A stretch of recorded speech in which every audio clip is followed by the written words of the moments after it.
Slavlar, toplam 350 milyonluk nüfuslarıyla günümüzde Avrupa'nın en kalabalık etnolinguistik grubu, dünyanın ise en geniş topraklara yayılmış halklarından biridir.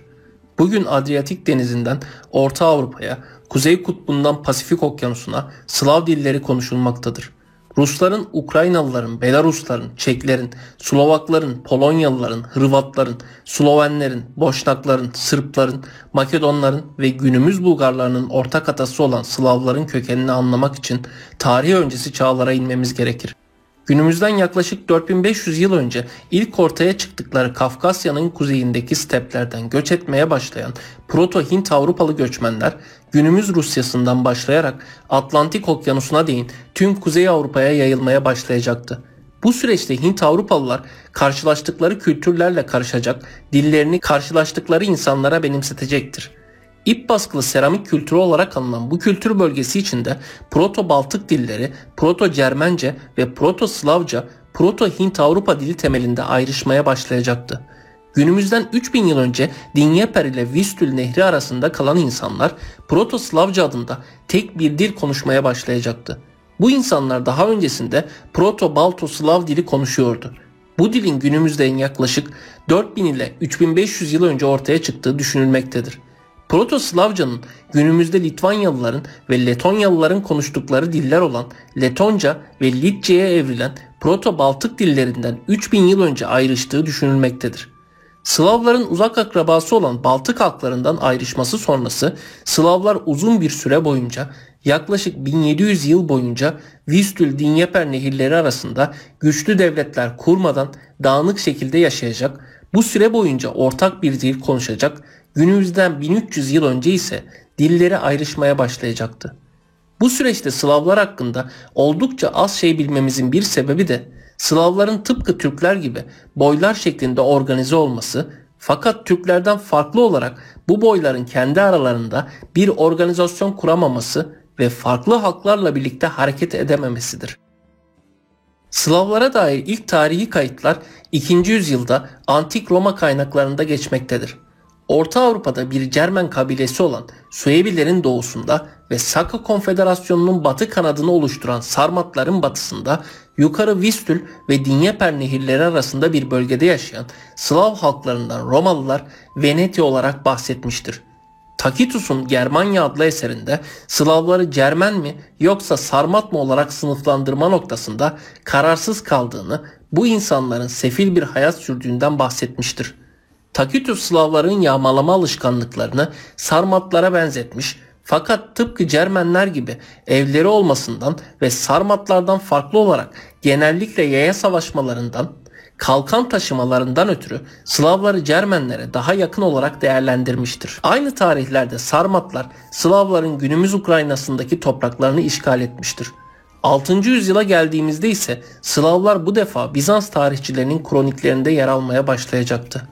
Slav tarihçileri Karpat Dağları, Aşağı Tuna ve Karadeniz bölgesinde ortaya çıkan ve Tuna eyaletlerini yağmalayan insanlardan Antes ve Sklaveni olarak bahsedecekti. Doğu Romalı tarihçi Jordanes, milattan sonra 551'de yazdığı Getika adlı eserinde Slavları yani Veneti'yi ana vatanları Vistül Nehri'nin kaynaklarından başlayan ve büyük bir araziyi işgal eden kalabalık bir ulus olarak tanımlamıştır.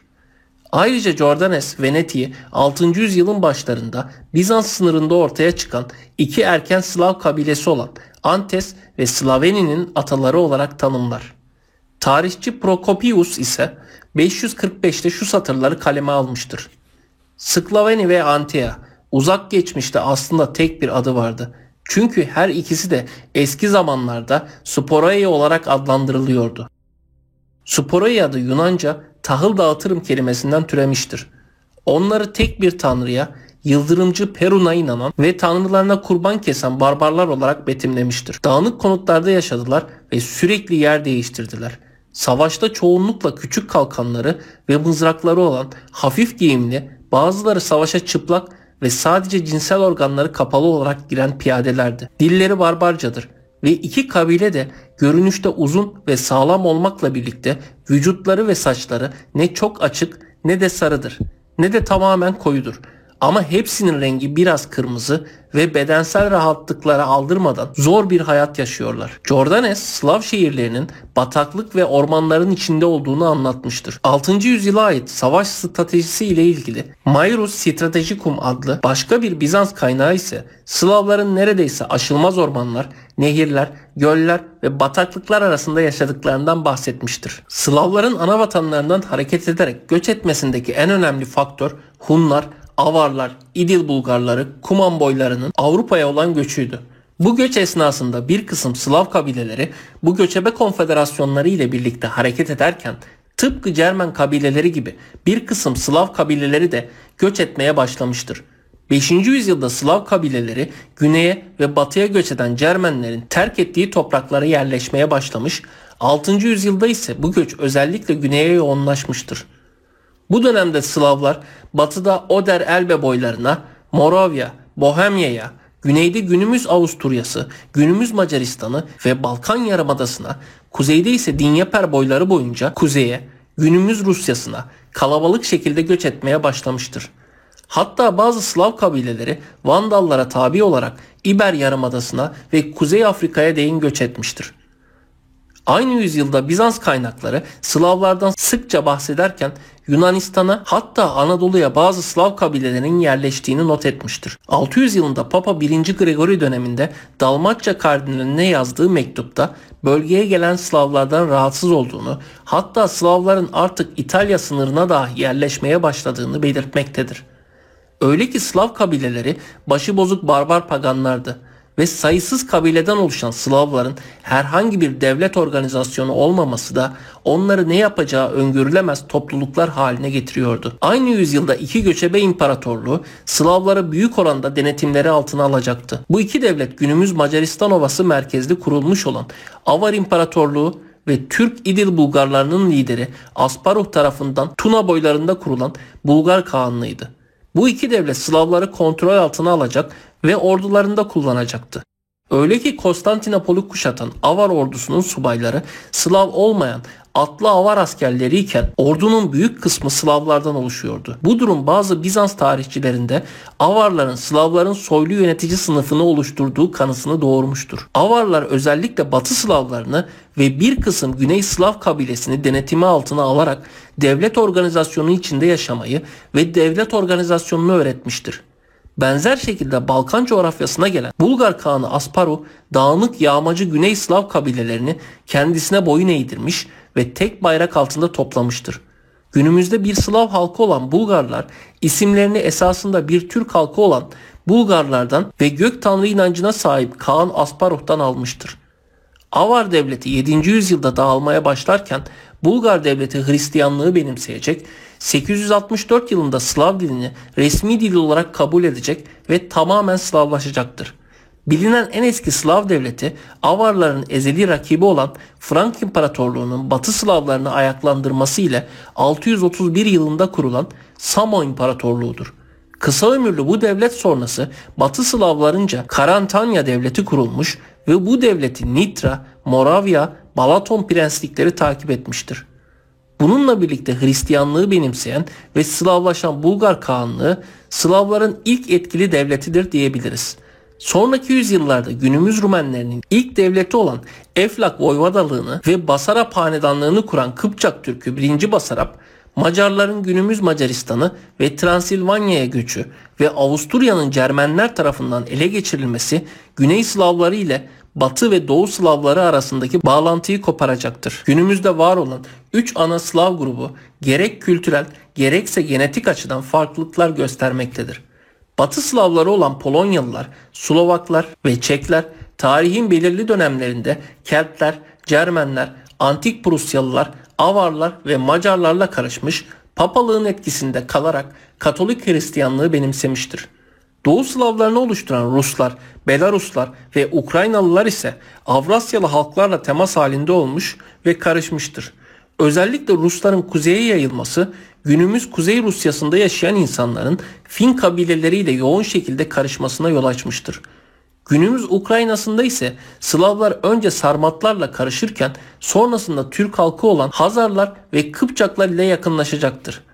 Doğu Slavlarının 9. yüzyılın sonlarında kurulan ve Doğu Slavlarının ilk devleti olan Kiev Knezliği ve Rus Kağanlığı, Rurik Hanedanlığınca İskandinavyalı Viking akıncılar olan ve Varyaklar olarak adlandırılan insanlar tarafından kurulacaktır.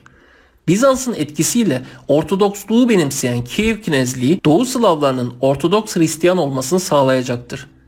Güney Slavları olan günümüz Bulgarları, Sırplar, Slovenler, Boşnaklar, Hırvatlar, Karadağlılar ise bölgede yoğun bir şekilde İliryalılar, Traklar, Daçyalılar ve Panonyalılar ve Yunanlılar gibi antik yerli halklarla karışırken ayrıca Gotlar ve Gepitler gibi Cermen halklarıyla ve Avar Türk Bulgarlar gibi Türk halklarıyla karışacaktır.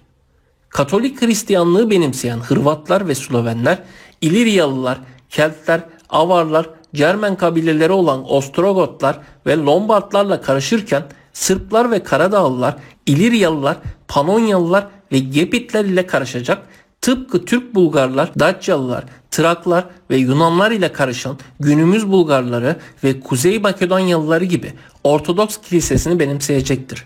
Boşnaklar ise antik İliryalılar başta olmak üzere birçok halkla karışırken Türklerin bölgeyi ele geçirmesi ve Osmanlı'nın bölgeye Türk göçmenler göndermesi sonrası yüzyıllar boyunca Türklerle karışacaktır. Boşnaklar Slav dilleri konuşan Tobreşler, Goraniler ve Pomaklar gibi Müslümandır. Slav halklarının genetik köklerine baktığımızda çeşitli coğrafyalarda yerli halklarla karıştıkları izlenebilmektedir. Ruslarda %46 ile R1A haplogrubunun baskın olduğu görülürken ikinci sırada ve özellikle tarihi Fin-Ogur ve Sibirya Türklerinin dağılım alanlarındaki Rus nüfusunda daha da baskın olmakla birlikte Finlerde, Ural halklarında ve bazı Türk gruplarında baskın olarak görülen haplogrup N %22 civarında tespit edilmiştir. Öyle ki kuzeyde yaşayan ve fenotipik olarak daha açık tenli Ruslarda bu oran bazı çalışmalarda %50'lerin üstüne çıkabilmektedir. Üçüncü sırada yer alan haplogrup I ise ortalama %18 düzeyinde olup özellikle günümüz Rusyasında orta ve güney bölgelerde yoğundur. Cermen halklarında yoğun görülen bu haplogrup Güney Slavlarında Ruslara göre daha baskın bir şekilde izlenmektedir. %6 civarında tespit edilen R1b haplogrubu ise Cermen halklarında yaygın ve tüm Avrasya'ya yayılmış bir haplogruptur. Hatta R1b haplogrubu Türkmenistan Türkmenlerinde ve Başkırt Türklerinde de en baskın haplogruptur. Diğer bir Doğu Slav halkı olan Ukraynalılarda ise Ruslara benzer şekilde R1A ve I haplogrupları baskınken haplogrup N oranı görece düşük olmakla birlikte %5 civarındadır. Ayrıca R1b %8 ve Antik Akdeniz Havzası insanlarında görülen E1b, 1b haplogrubu da %7 civarındadır. Belaruslarda da Ruslara ve Ukraynalılara benzer şekilde en baskın haplogrup R1A, I2A ve N1C olarak izlenmektedir. Batı Slavlarında ise Polonyalılarda R1A haplogrubu Doğu Slavlarında izlendiği gibi en yüksek haplogrup iken R1b haplogrubunun yoğunluğu görece yüksektir. Çeklerde ve Slovaklarda ise Cermenlerle ilgili R1b haplogrubunun genel popülasyonda baskın olduğu izlenmiştir. Batı Slavları Cermenlerle Doğu Slavlarına kıyasla daha fazla karışmıştır. Güney Slavlarında ise baskın haplogruplar R1A ve R1b haplogrupları değildir. En yaygın haplogrup İliryalılar ve antik Traklarla hatta antik Avrasyalılarla ilişkili haplogrup I iken ikinci sırada sık rastlanan haplogrup Helenler ve Akdeniz Havzası halklarıyla ilişkili haplogrup E'dir. Boşnak ve Sırp popülasyonunda baskın haplogrup I iken R1A ve E haplogrupları onu takip etmektedir. Slovenlerde ise kuzeydeki akrabalarına benzer R1A düzeyi en yüksek oranda olsa da Cermen komşuları gibi R1b ve bölgenin antik halkları olan I haplogrubu düzeyleri de yüksektir. Hırvat popülasyonunda ise haplogrup E düzeyleri düşük iken en sık haplogrup I, sonrasında ise R1A izlenmektedir. Günümüzde Slav halklarının tarihi süreçte başka topluluklarla karışarak şekillendiğine dair hipotezleri genetik çalışmalar da destekler niteliktedir.